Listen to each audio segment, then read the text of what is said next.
देश की आज़ादी में डॉक्टर भीमराव अंबेडकर का योगदान हो या ना हो, लेकिन इस देश की दलित की आज़ादी में डॉक्टर भीमराव अंबेडकर का योगदान बहुत बड़ा है।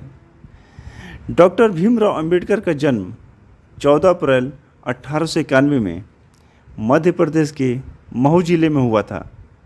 वह अपने समाज के लिए भगवान माने जाते थे।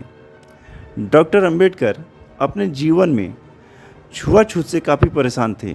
उन्होंने भारत में अपनी पढ़ाई पूरी करने के बाद कोलंबिया और लंदन विश्वविद्यालय से अर्थशास्त्र में डॉक्टरेट की उपाधि प्राप्त की। डॉक्टर भीमराव अंबेडकर इतने बुद्धिमान थे कि वहाँ सारे स्टूडेंट उनके पीछे ही बैठते थे। हालांकि वहाँ के प्रोफेसर भी उनके सामने नहीं टिक पाए। विदेश में अपनी पढ़ाई पूरी करने के बाद जब वह भारत वापस लौट रहे थे, तब सीप से कई हजार किताबें भेजी, जो कि भारत आते वक्त समुद्र में डूब गईं, जबकि वे फिर भी अपने साथ कई हजार किताबें लाए। अपनी पढ़ाई और वकालत पूरी करने के बाद वह भारत की आज़ादी के लिए प्रचार में लग गए। हालांकि इसी बीच हजारों सालों से चली आ रही जाति प्रथा परंपरा भी चरम सीमा पर थी, जिसे भारत से हमेशा के लिए मुक्त करना था। देश की आज़ादी में सबका योगदान होते हुए 15 अगस्त 1947 को देश आज़ाद होता है।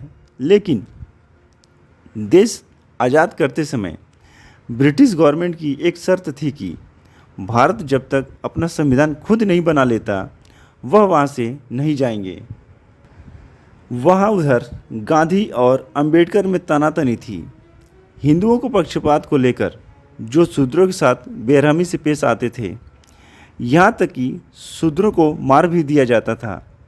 डॉक्टर अंबेडकर इन बातों से काफ़ी चिंतित थे और अपना अधिकार पाने के लिए वे ब्रिटिश गवर्नमेंट को लेटर लिखते हैं कि हमारे भारत में छुआछूत इतनी चरम सीमा पर है कि इसका समाधान निकालना पहले ज़रूरी है।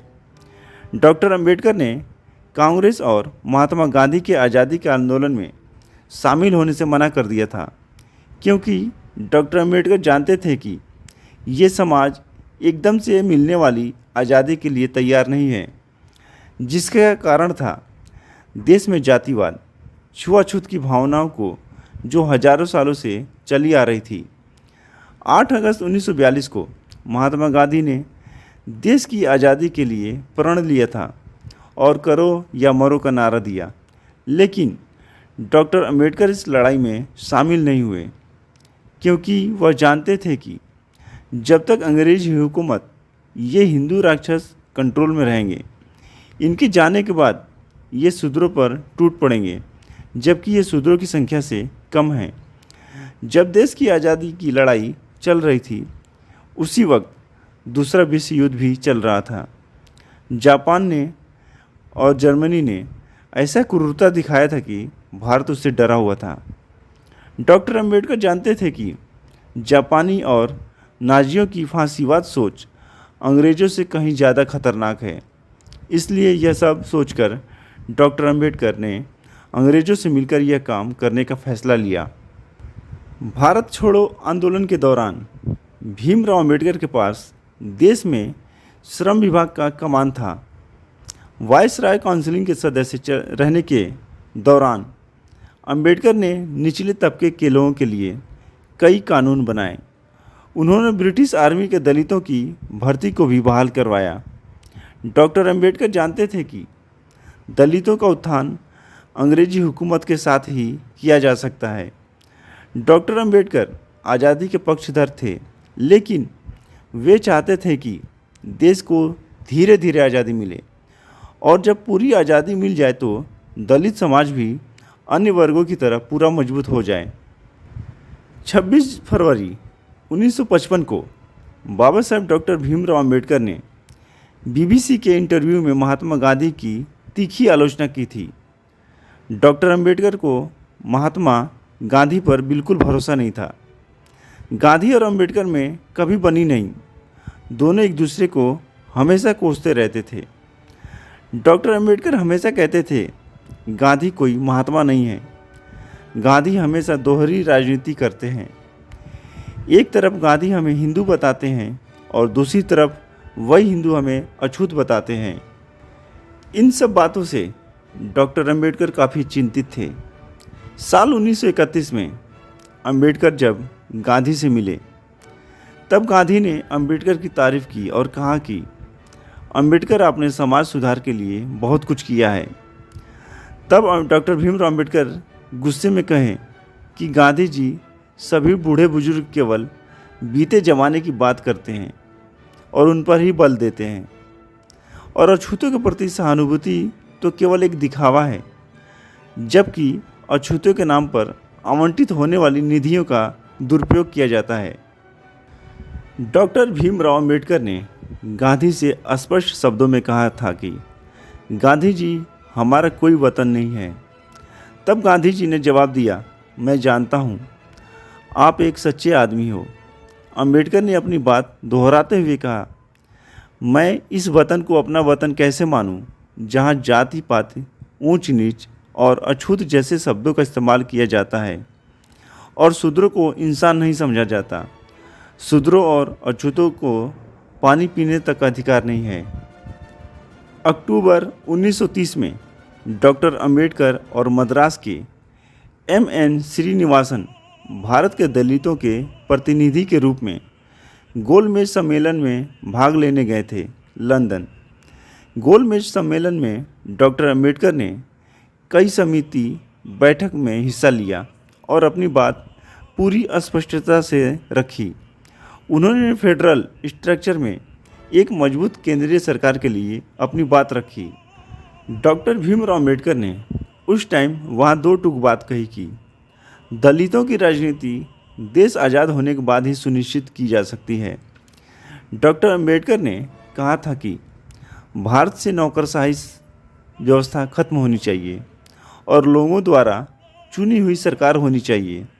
डॉक्टर अंबेडकर ने कहा कि हमारी स्थिति तब तक नहीं बदल सकती जब तक हमारे हाथ में राजनीतिक सत्ता नहीं आ जाती, और यह तभी संभव है जब तक ब्रिटिश गवर्नमेंट सत्ते में है।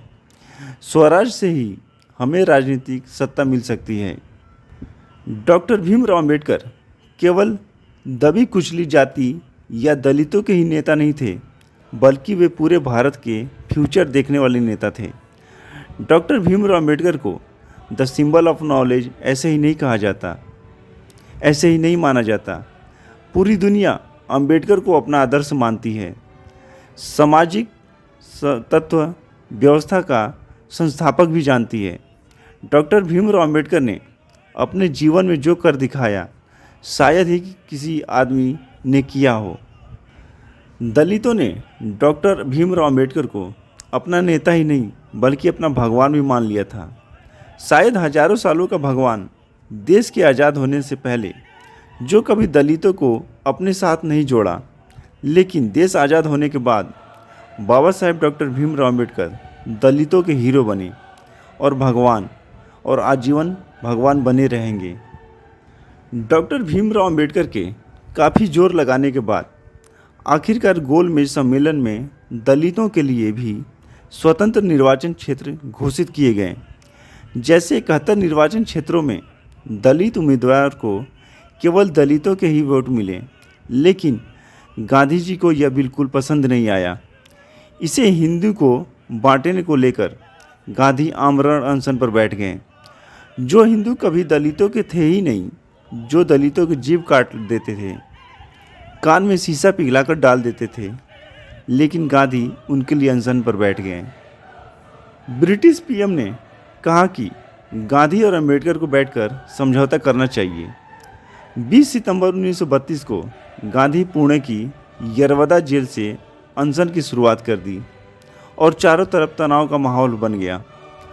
अंबेडकर पर दबाव बनाया गया और उन्हें खलनायक बनाया जाने लगा, लेकिन ये नहीं देखा गया कि उन हिंदुओं द्वारा दलितों पर अत्याचार होता है।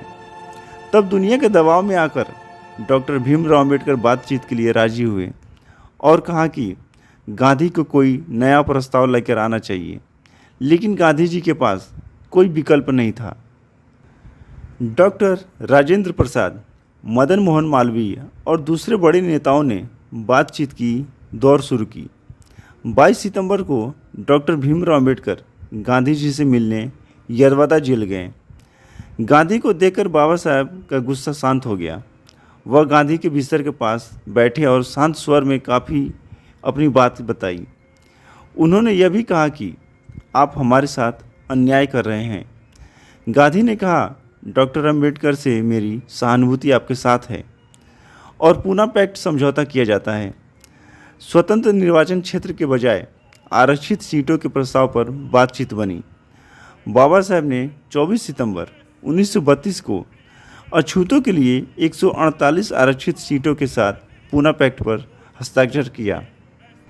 हालांकि इस समझौते के बाद भी डॉक्टर भीमराव अंबेडकर और गांधी की एक बार फिर से मुलाकात हुई, लेकिन पूना पैक्ट समझौते ने अंबेडकर के चाहने वालों के मन में कड़वाहट पैदा कर दी। बाबा साहब ने कहा कि हिंदू समाज में सुधार असंभव है। यह बात गांधी को बुरी लगी।